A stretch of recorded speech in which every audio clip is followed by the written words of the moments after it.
তিন জায়গায় প্রয়োজনে মিথ্যা বলা যায়।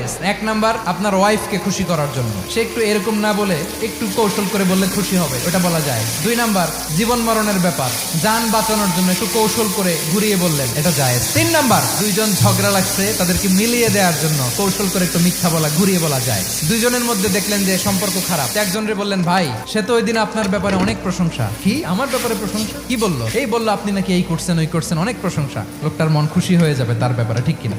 আবার তার সাথে যার ঝগড়া, ওরে যে বলুন, ভাই ওই দিন তো সে আপনার অনেক অ্যাপ্রিসিয়েশন করলো, অনেক, সে তো অবাক। কি রে বলে কি? এই যে দুইজনের ব্যাপারে দুইজনের একটু ভালো ভালো কথা বলে দিচ্ছেন, একদিন দেখবেন রাস্তা দিয়ে হাঁটার সময় একে অপরকে সালাম দিয়ে ফেলছে, সালাম দিয়ে বুকে জড়ায় ধরছে, আছে না নাই?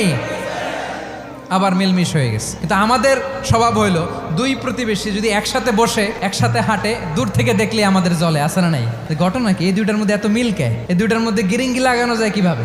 আল্লাহর কাছে তওবা করেন, এই মানসিকতার যেন আমরা না হয়, আমরা মিলিয়ে দিব।